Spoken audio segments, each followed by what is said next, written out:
Saludos Venezuela, Iberoamérica, ¿cómo están todos? Arriba los corazones. Gracias por estar acá en Sin Mentiras, el equilibrio informativo a través de ANTV, un canal para todas las voces, ya en nuestro bajada pues directa a lo que es el primer aniversario en el mes de noviembre. Vamos a tener muchas cosas interesantes para el mes de noviembre, así que pendientes, debates, vienen encuentros, vienen conversaciones con académicos, especialistas, en fin, y otros actos importantes y de interés. Esto es en el mes de noviembre, así que pendientes.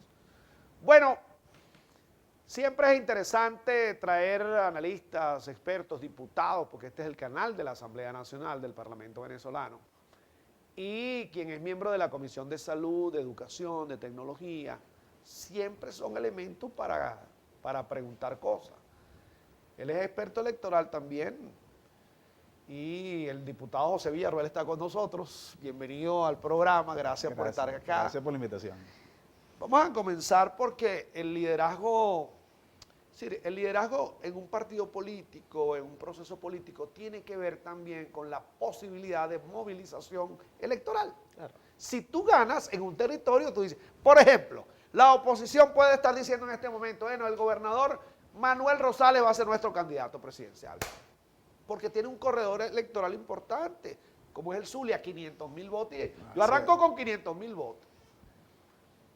Eso no es tan así, pero yo quisiera que comenzáramos por este elemento introductorio para definir, porque en el lado ya oficial, en el lado de gobierno, hay un líder consolidado que sigue subiendo, y sigue subiendo, y sigue subiendo, y sigue subiendo. Entonces, pero en este momento histórico, ¿cómo se define eso? ¿Cómo se define un liderazgo real? ¿Solamente por los votos? Bueno, realmente no es solo los votos, pues tú los votos los logras después de que convences con una idea, ¿no?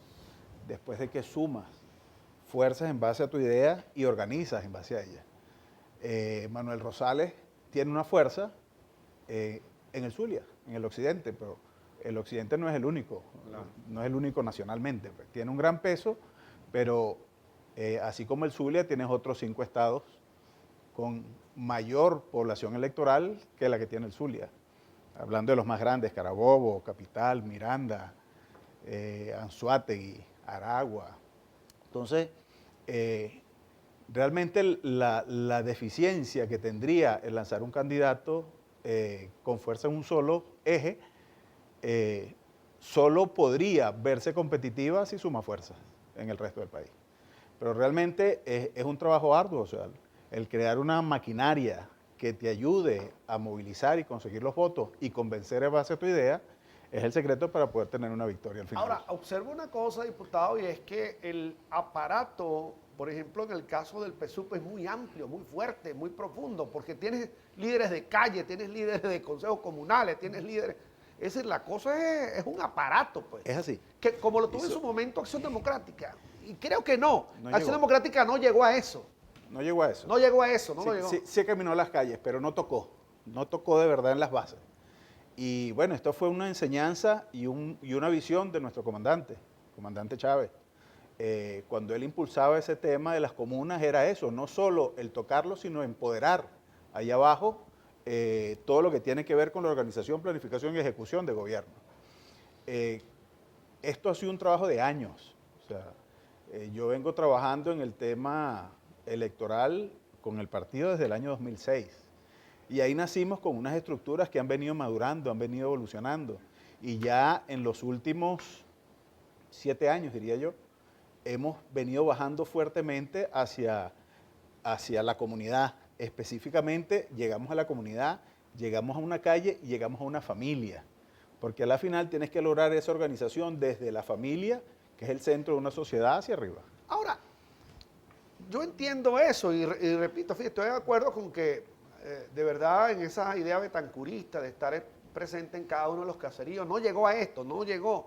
Y entonces la oposición en su diversidad, en su atomización, quienes sean, no importa, todos los que sean oposición, dicen, pero ¿para qué entonces me haces un trabajo jurídico de división territorial para ganar si ya lo ibas a ganar? Es decir, que José Villarruel es uno de los responsables de la construcción de una mayoría partiendo de un ejercicio jurídico. Fíjate que no, el tema de organización jurídica tiene que ver con una organización político-territorial, o sea, no con una estrategia electoral. Ahora, la estrategia electoral después se monta en base a esa organización que existe. O sea, tú no montas la organización en base al tema electoral, la organización político-territorial tiene que ver con un manejo político de gestión, de gobierno. En el caso electoral tiene que analizar esa estructura y diseñar un esquema que le permita en esa estructura tener la mayor presencia y participación. Eso me da otro elemento. En este momento, cuando hay gobernadores específicos que pertenecen a un sector de la oposición y que dominan algún espectro, alguna población específica, objeto, cuando tú pones, ya no existe el total figura del protector, pero cuando tú estructuras un parlamento comunal, comienza a pesar en esas regiones. Y yo le preguntaba a algunos miembros de ellos, bueno, ¿y cómo se hace a los que fueron electos diputados por esa zona? ¿No estarían solapándose, contradiciéndose? ¿Qué opinas? No, porque eso, Contrastándose. claro, acuérdate que ese parlamento comunal va más focalizado a un pequeño territorio. Los diputados son electos en un territorio más amplio. Estás hablando de circuitos. En el caso de la Asamblea Nacional, en el caso municipal, tienes unos circuitos municipales, pero jamás van a tener el mismo nivel de atomización que tiene un parlamento comunal. O sea, es un nivel inferior que va más hacia la comunidad, hacia la organización de la comunidad. A la final, estos diputados son enlace y apoyo para articular en solución de problemas de la comunidad. Enlaces de apoyo. Así es. Porque al final la elección de un diputado es de otro. Así es otro nivel. Es otro nivel. Es más amplio. Es más amplio. Una visión más amplia. Y es más, y tiene mayor conexión con la posibilidad de ejercicio de lo público, ¿no? Así es. De la función pública. De la función pública. Que es al final, porque ustedes legislan para Bien. todo el país. Y es el que es reconocido, tiene vinculación, Claro. es vinculante. Claro. Me van a decir lo del Parlamento Comunal, nosotros también. Así, pero en todo caso, bueno, como tenemos un experto electoral en el programa y es diputado y conoce la realidad internacional, hay que recurrir a sus aportes para ver hacia el sur. Vamos a ver a Brasil, a ver qué nos puede decir el tema. Ya venimos.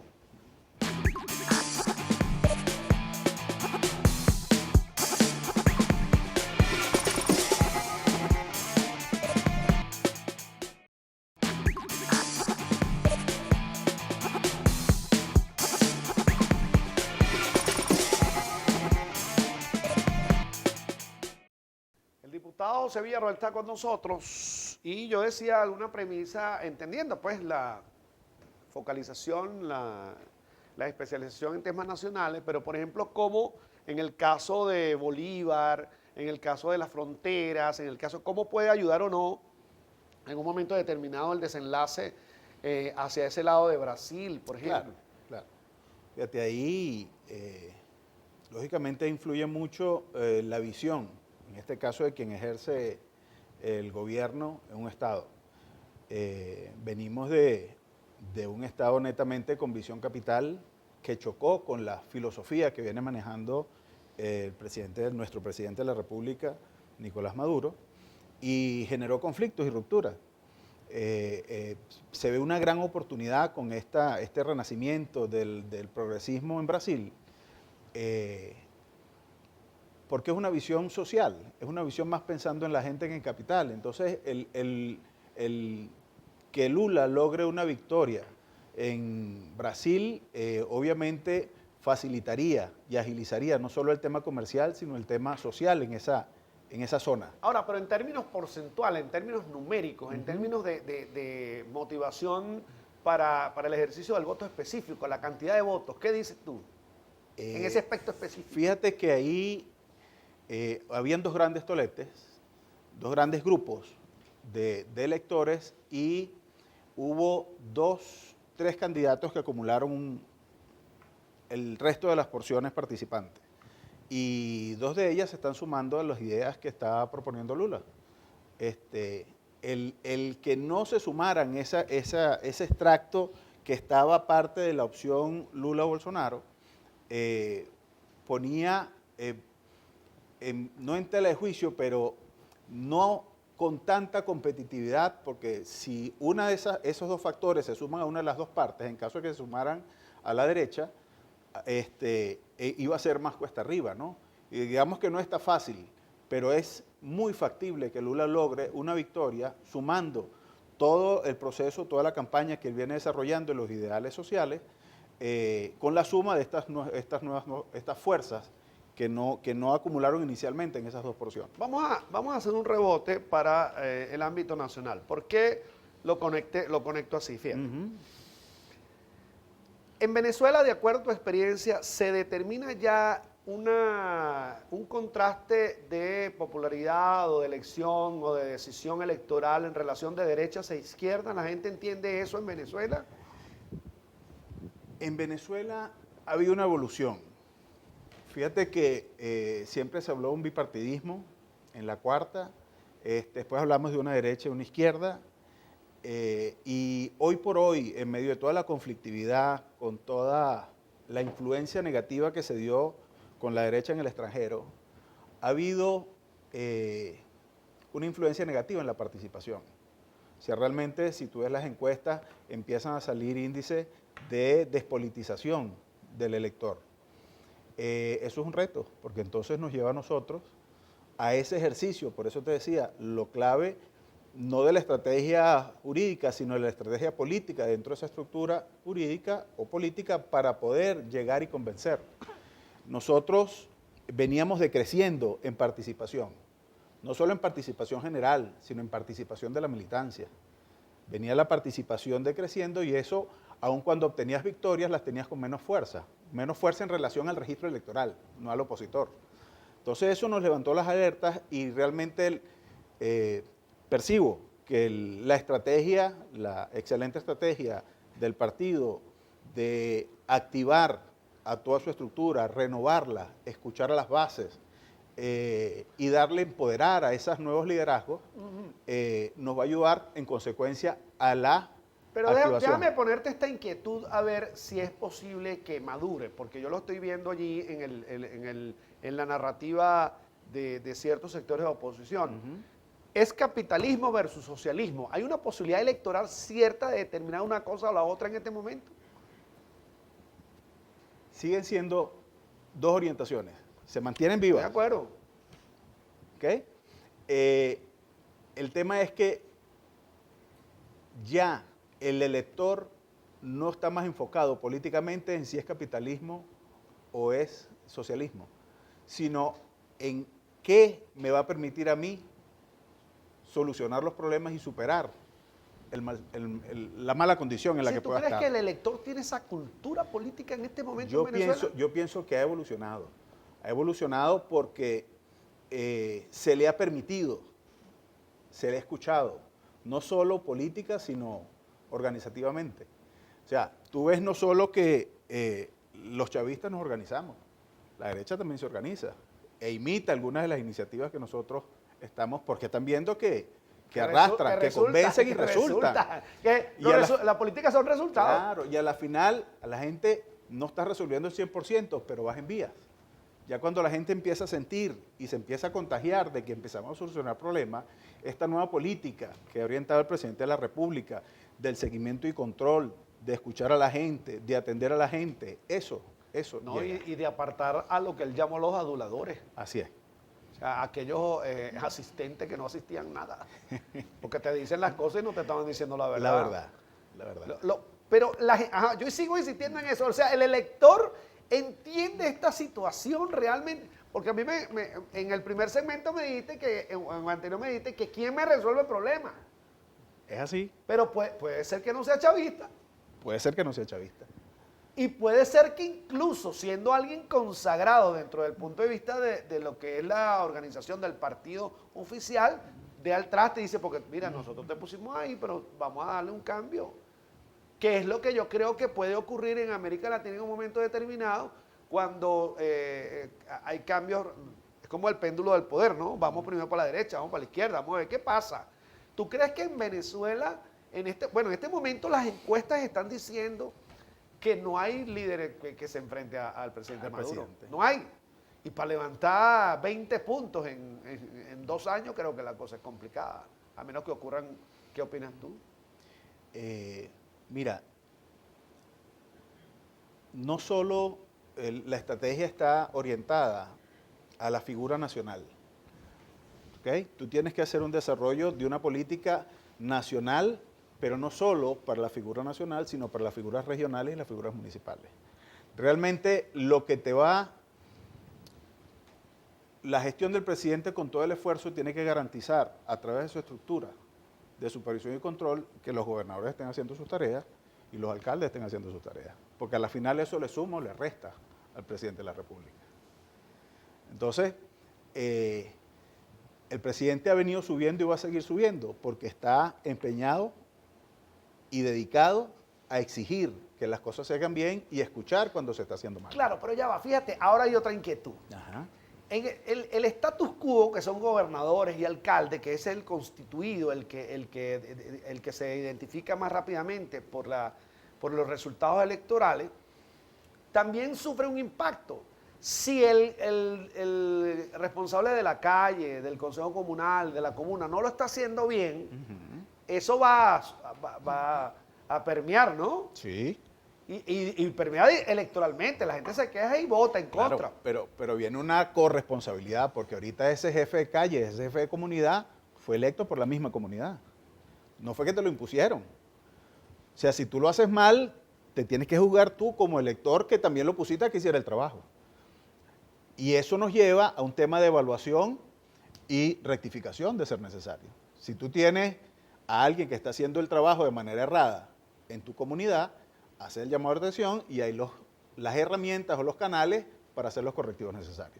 Pero ya esa figura no es autónoma, ya esa figura es revisada, monitoreada por la misma comunidad con la que debe ayudar a solucionar los problemas o minimizar los conflictos. En términos de reduccionista, si yo no te di un cheque en blanco. Así es. Bueno, vamos a hacer el corte y ya venimos.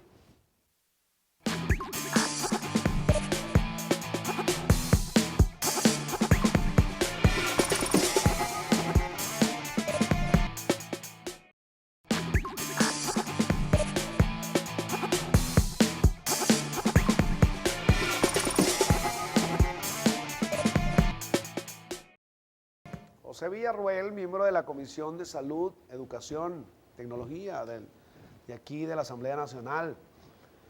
Y cuando hablamos de tecnología, el tema del voto es esencial, importante. O sea, el tema es infalible. ¿Sabes que la oposición tiene ese sentido, no? La oposición dice, gané. Ah, pero tú sirvió el Consejo Nacional Electoral y tú sabes la tecnología. Perdí, me lo robaron. Me la robaron.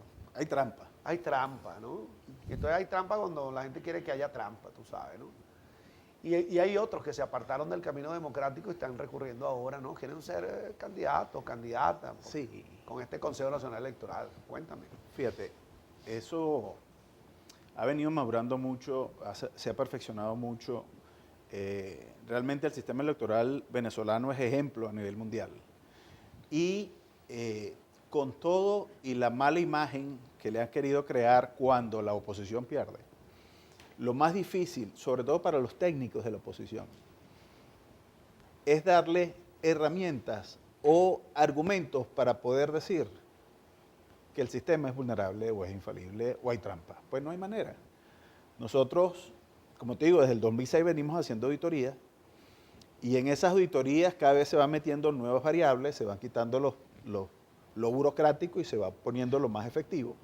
Pero dentro de esa camaradería que se da de los técnicos de las diferentes fracciones políticas, lo irónico es que tú generas un acta con todas las revisiones que se hacen a nivel de auditoría. Tú revisas el software de las máquinas, le generas una llave de seguridad para que no la modifiquen. O sea, después que tú revisaste todos los controles que se hacen en el proceso de votación, tú generas una llave que eso se copia en todas las máquinas y nadie lo puede tocar. Si se toca, en algún momento tú puedes identificar que se tocó porque esa llave cambia. Entonces, con todos los esquemas de seguridad, los técnicos de la oposición jamás han podido dar o levantar una alerta de qué manera de hacer una trampa tecnológicamente. ¿Ok? ¿En qué se ha esmerado el CNE? De garantizarse que todo el proceso sea automatizado. Porque la trampa la puedes hacer solo cuando interviene el hombre. Si yo elimino un proceso automatizado y meto un proceso manual, ahí es donde puedo hacer la trampa. Permíteme una lisonja suerte de una credencial que no me corresponde porque tu reputación te precede. A ti te dicen o te argumentan como un mago del punto de vista electoral, por eso le dicen Shazam.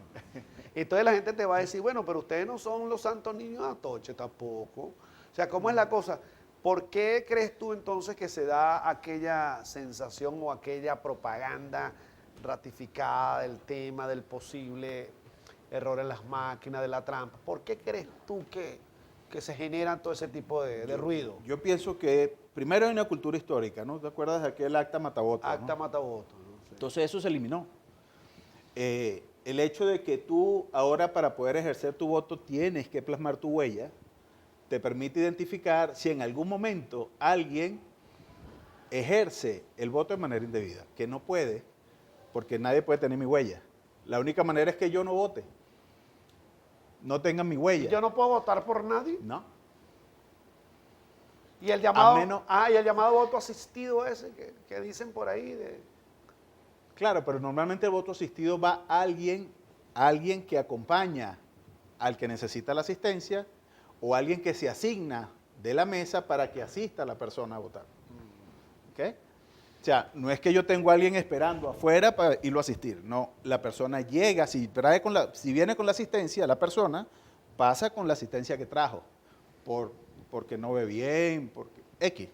Pero la persona puede llevar a la persona que lo va a asistir. Si viene sola y no tiene la capacidad de votar, en ese momento pide la asistencia y en la mesa se le asigna a la persona que lo va a asistir. Ahora, desde el punto de vista, por supuesto que aquí no se van a revelar estrategias de nada, pero yo diría en todo caso que el mayor o la menor cantidad de asistencia a un acto electoral beneficia o perjudica a alguien. El que está más organizado, si tiene una estructura como el caso oficial, a mí me dijeron que ganar una elección, 50 más 1, 27-26, yo la gané. Si tú no fuiste a votar, ese problema es tuyo. Eso es tuyo. Pero sí, desde el punto de vista estratégico es importante la desmovilización entonces, ¿no? Claro, claro. Y dónde la hagas, ¿no? Pues a ti te interesa desmovilizar donde tú no tienes fuerza, electoralmente. ¿Ok? Por eso es que nosotros nos hemos esforzado como partido en tener presencia en todo el territorio y mover las personas aunque no sean, la fortaleza no sea tuya o el mayor porcentaje no sea tuyo. Tú puedes tener sectores en los que tu fuerza es del 20%, pero tú tienes que garantizar que ese 20% participe. Porque es la sumatoria global. Es la sumatoria global. Entonces necesitas en cada granito que vaya sumando. Todo es eso, la suma de las partes. Así es, así es. Fíjate que una de las desviaciones que considero que corrigió el CNE para garantizar participación es buscar lo que llamaban las zonas rurales o zonas ciegas, donde tú tienes centros poblados y no tienes un centro electoral cerca. A esas zonas es donde más el gobierno ha llevado y ha asistido. Pero si no tenían un centro electoral cerca, no tenían cómo expresar el apoyo a la solución de sus problemas o a la visión. Claro, entiendo y ratificando ese eslogan o ese viejo comentario de acta matavoto, pero es que si yo no estoy presente en la mesa, entonces, ¿cómo es la cosa ahí? Vamos a aclarar eso. A ver, 50 electores y votaron X por alguna parte, pero no tengo presencia yo como oposición o como gobierno, siempre tiene presencia. ¿Cómo hago yo? Es decir, esa acta no contrasta con los elementos de la máquina. Pudiera decir, pregunto yo. Como ingenuo que soy, porque yo soy muy ingenuo. En el sistema automatizado no. Fíjate en algo. ¿Cómo que no? Espérate un momentico.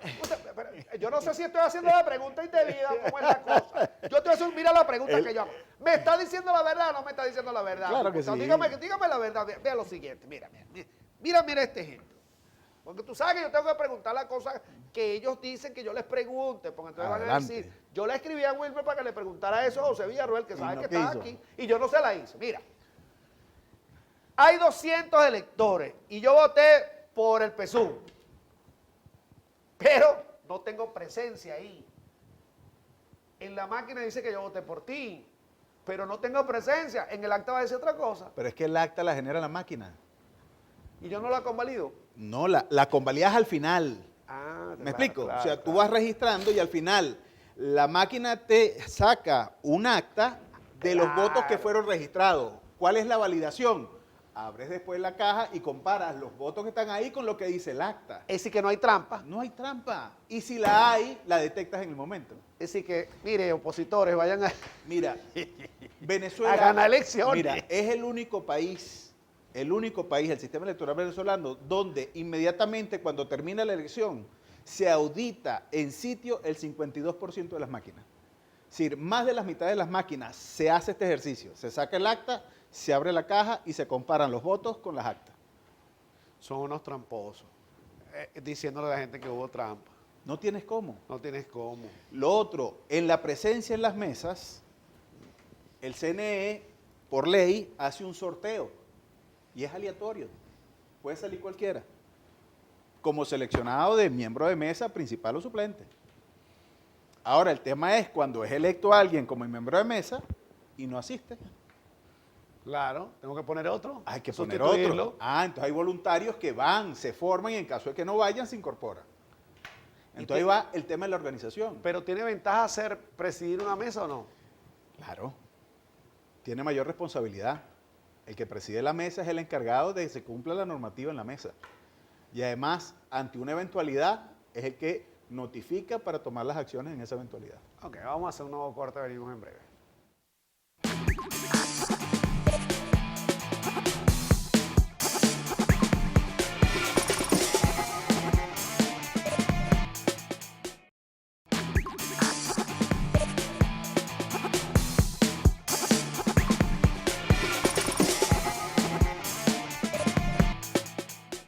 Diputado José Villarroel está con nosotros. Vamos a seguirle preguntando. Bueno, dicen que eso es una entelequia, dicen que eso es una imagen onírica, un sueño, que eso no se va a cristalizar y que en unas eventuales elecciones del 2024 y que vote la gente que está en el exterior. ¿Cómo haces tú para que todo ese gentío vote en los consulados, en las embajadas, en la cosa? Eso es que parece que no es factible. ¿Qué piensas? Lo que tienes que cumplir con los reglamentos para poder hacerlo. ¿Cuáles son los reglamentos en términos sencillos? En nivel electoral tienes que estar registrado en el consulado o en la embajada como residente en el sitio donde vas a votar. ¿Cómo te dan la residencia? La residencia te la dan en el sitio donde estás viviendo. O sea, tú haces tu trámite de residencia en el país donde estás y con ese trámite te registras en la embajada o en el consulado. Una vez hecho eso, puedes votar. Pues ya quedas registrado. Pero en términos pragmáticos, con esos votos no se puede contar mucho. No, a nivel nacional no tienen mayor fuerza. Pero bueno. Yo digo por el trámite que hay que hacer, pues, en el sentido específico de la legalización, de lo que me ha dicho. Bueno, hay países en los que tenemos mayor presencia de emigrantes, venezolanos que han migrado a esos países. Y digamos que, como te decía, suman, no deciden, pero suman. A la final, el que tiene la voluntad política de participar, hace su trámite, se inscribe y el día de la elección participa. Lo importante es que no digan que el Estado les impide el derecho a votar. No, hay que hacer el trámite. Es como que yo diga que el CNE no me deja votar aquí en el centro cerca de mi casa, pero yo no me inscribo en el registro electoral. Entonces, no, lo que tengo que es sacar mi cédula, inscribirme en el registro electoral y ya puedo votar. Pero en definitiva, un estratega electoral es más proclive a que esas fuerzas posiblemente contrarias no voten. Sí. Pero lo que ¿Sí? Sí, es que como estrategia, me estás hablando de la estrategia electoral. Claro. En un país donde tú sabes. Sí, claro. Claro. Sí. En el tema electoral, en un país o en una zona donde tú sabes que no tiene fuerza o que es oposición, no vote. tú no vas a ayudar a que se dé el voto. Claro, no lo vas a hacer. Bueno, más o menos. Pero si vas a mover los votos que tú sabes que tienen que ir. Claro.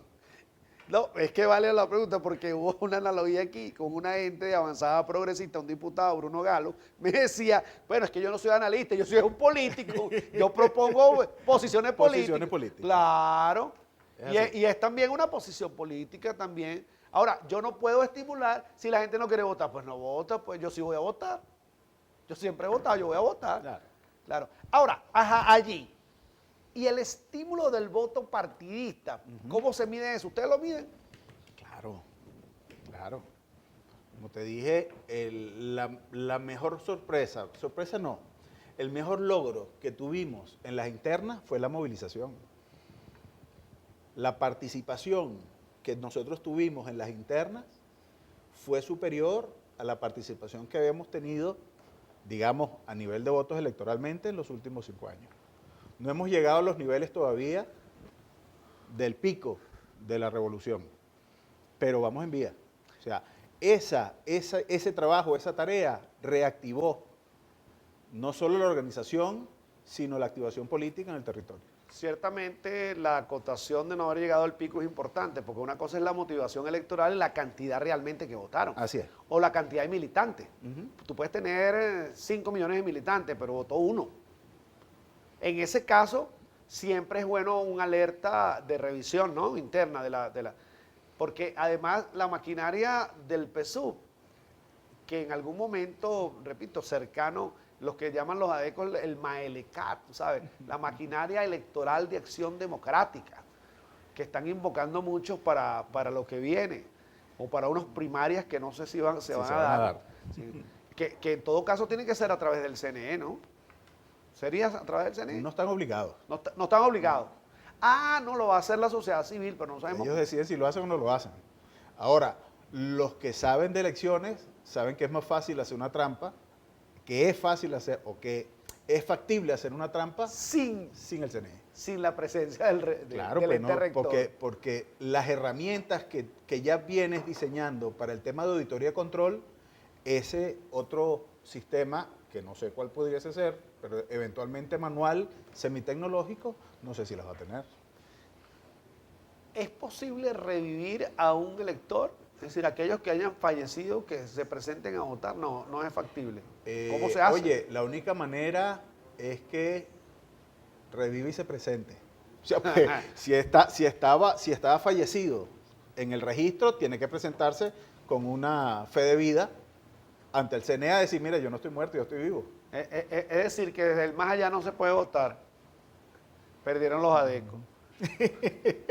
Claro, perdieron los adecos. Porque si desde el más allá se puede votar, yo sigo votando. No puede hacerse. Ajá. Qué interesante, me estás aclarando algunas cosas, pero más bien desde el punto de vista de la opinión pública. Porque tú sabes que hay que contrarrestar en la opinión pública de que dar una lucha. Ustedes son los técnicos, ustedes son los especialistas, pero uno sigue preguntando y buscando a ver dónde está el filón, por qué me han estado argumentando tanto tiempo cosas para decirle a la gente, no, esto no es creíble. Y si no es creíble, ¿cómo participa? Y si participa, es decir, ¿por qué no llamaste a la participación? La cosa es complicada. Mira, entre ellos, ¿no? Hay algo interesante. Cada vez que han habido denuncias de la oposición sobre el fraude, lo que siempre se ha pedido es que muestren las pruebas. Y no las hay. Cuando tú estás...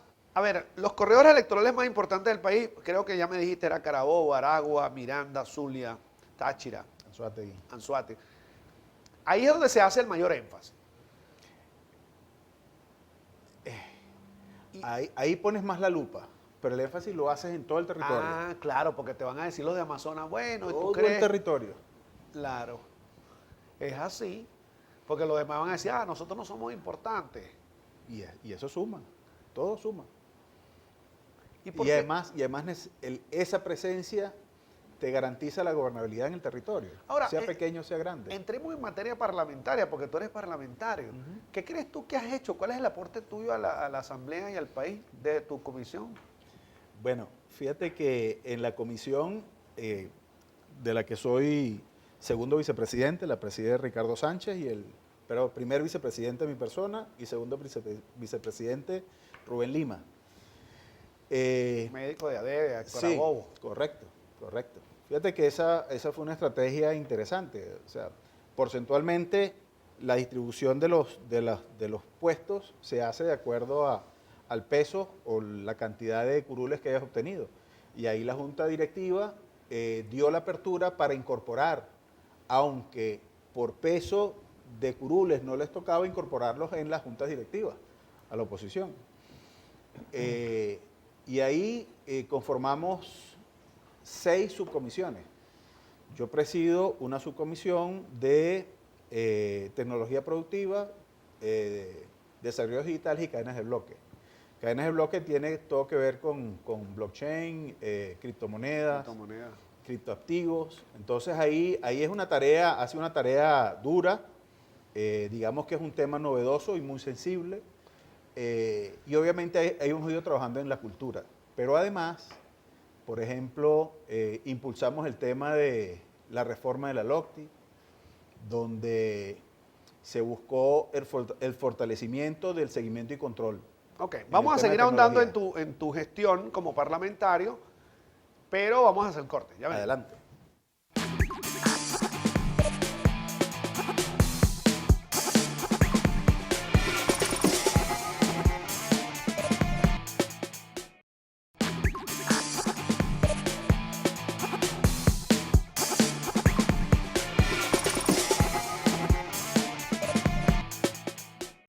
Continuamos con el diputado José Villarruel.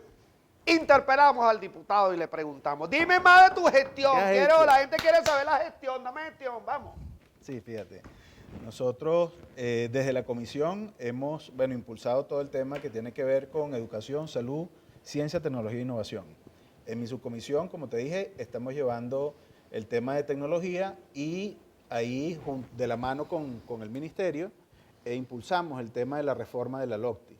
Adicionalmente, hemos con las universidades y las instituciones de salud venido haciendo seguimiento y recomendaciones de mejora, pero ahí logramos impulsar, en el caso de Carabobo recientemente, la incorporación de sesiones de trabajo con Fedindustria. Entonces ahí logramos sentar a la universidad o a las universidades, el ministerio, órganos de servicio, como el caso de Mincomercio, y a Fedindustria, para lograr la integración del trabajo. Es decir, ahí estamos hablando del Estado con su visión social y Fedindustria con su visión industrial, en lograr la sinergia para poder avanzar y superar, lógicamente, los escollos más rápido. O sea, ahí estamos hablando de no solo sustitución de importaciones, sino nuevos desarrollos y las fortalezas que tiene el Estado las pueda aprovechar la industria para mejorar la capacidad productiva, bien sea industrial o agroindustrial. Entonces, eso estuvo interesante, donde se va a hacer un catálogo de todos los servicios que pueden dar las universidades y las instituciones de investigación del gobierno y las necesidades que tiene Fedindustria, para entonces poder sumar esa demanda con esa necesidad y agilizar las alianzas para poder avanzar mucho más rápido. ¿Pero no están previstas las universidades autónomas en ese sentido? Sí. Este primer ejercicio incorporamos a 2 universidades del Estado y una universidad privada, y vamos a ampliarlo a todo el espectro de las universidades. En este caso estamos hablando de Carabobo, que estamos haciendo el primer ejercicio, pero de ahí queremos institucionalmente expandirnos en todo el país. En el caso específico de la educación, esta es la comisión de los reclamos de sus sindicatos, de sus empleados, de sus maestros, de sus cosas. Ellos se quejan de lo que ellos llamaron dádivas sociales en algún momento, ¿no? Es decir, porque yo entiendo que yo no te obligo a ti a utilizar un zapato o un traje, no, yo te lo pongo allí. Esto es una labor social del Estado. El Estado tiene que tener planes sociales, sí, pero eso se utiliza para todo, ¿no? Yo te estoy obligando y no te estoy obligando a nada. Tú lo usas si tú quieres. ¿Qué dice el miembro de esa comisión? Mira, ahí hay grandes esfuerzos que he evidenciado del lado del ministerio, en este caso la ministra de Educación, Yelisa Santaella, no solo en el tema de reconocimiento y esfuerzo para mejorar las condiciones de los maestros. Fíjate que hay cosas que hay que hacer y cuesta hacer. Porque en el caso de educación, no recuerdo un mayor esfuerzo como el que se hizo en el último año para sincerar el tema de la nómina de los maestros. Y eso es muy sensible. Porque bueno, tú tenías a un maestro hace 10 años galopando horarios y metidos en 4 cargos.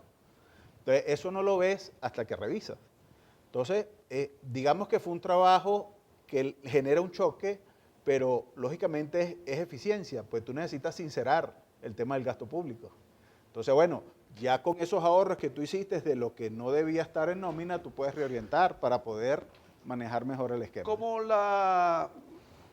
un elemento de esta comisión es la tecnología, ¿qué pasó con el tema o el programa, el plan del tema de las canaimitas?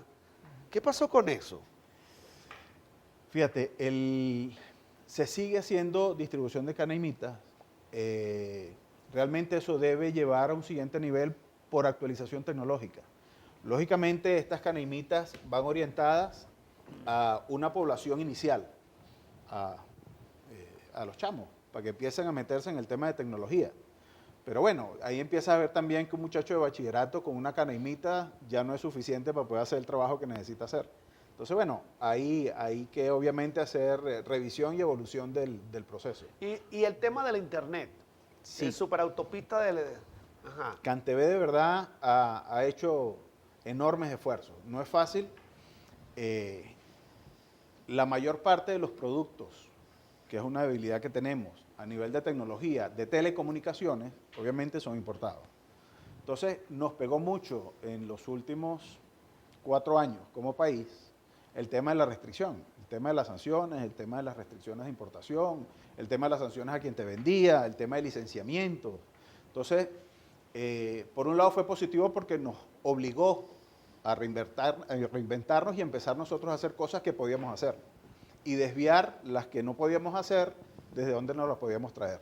Entonces, CanTV ha venido con mucho esfuerzo actualizando plataforma. Todavía no tenemos niveles como Estados Unidos, Europa, pero ya tú puedes tener en tu casa una internet de 200 megas con un costo razonable, una internet de 10 megas con un costo razonable. ¿Y cómo se amplía esa posibilidad? ¿Qué habría que hacer para ampliar ese ancho de banda? Son 2 cosas. Ajá. Una, digamos que la infraestructura de comunicación está, que era el tema de tendido de fibra, hay sectores donde fueron interrumpidos, y CanTV ha venido haciendo el análisis para la reingeniería, porque nosotros tuvimos un anillo completo. Cuando vemos un anillo es que cuando te cortan la internet en un lado, no la pierdes porque te llega por el otro lado. Entonces, en algunos puntos se perdió esa potencialidad. Obviamente, esa infraestructura era amparada entre CanTV y PDVSA. Ante la baja de ingresos y el saboteo a PDVSA, digamos que hubo que hacer reorientaciones de inversión y estrategia de trabajo. Pero CanTV en estos momentos ha venido fortaleciendo y expandiendo. Fíjate, algo importante en el tema de las escuelas, ese esfuerzo que está haciendo el ministerio con CanTV es lograr que toda escuela tenga un internet. Correcto. ¿Por qué? Porque eso te va a ayudar también a actualizar los esquemas de educación. No solo la educación presencial, sino la educación a distancia. La amplitud. Así es. La universalización del contenido. Claro. El Hay niños que a veces no tienen internet en su casa, entonces qué bueno que tengo en el colegio porque entonces estoy en el colegio aprovechando y conociendo y Y aprendiendo. en esa comisión se ha revisado el tema satelital, el tema de los satélites nuestros y ese tipo de cosas. Hemos hecho ya un contacto. Hicimos revisión a través del Ministerio de Ciencia y Tecnología y ahí hay unos planes de actualización. Obviamente las alianzas y estrategias que hay de las que no se debe conversar mucho, pero sí, se está avanzando en eso, seguro que sí. Así que la idea es mejorar la telecomunicación, las transmisiones Claro. y posibilitar estar en ese mismo nivel, en el superautopista de la información que hemos revisado con mucha aquiescencia, pues, con mucha inquietud. Bueno, diputado, este es Sin Mentiras. Agradecido por su presencia. Utilicen más la plataforma. Yo no sé, pero mira, y esto hay que darle fuerza a este canal, pues este canal es señal abierta, está en todas las cableras, está en internet. Bueno, ¿cómo es la cosa, pues? Bueno, el canal de ustedes. Vamos, te mantengo actualizado. Manténganos, métase en la jugada. Muchas gracias al diputado José Villarruel. Gracias. Chazán, el mago electoral del PSUV, uno de ellos, pero es. que ya dijo que no tiene nada, no es solamente votos, sino gestión pública, exacto. Yo soy Wilmer Rosas, que va a regresar cuando ustedes así lo permitan. Hasta entonces.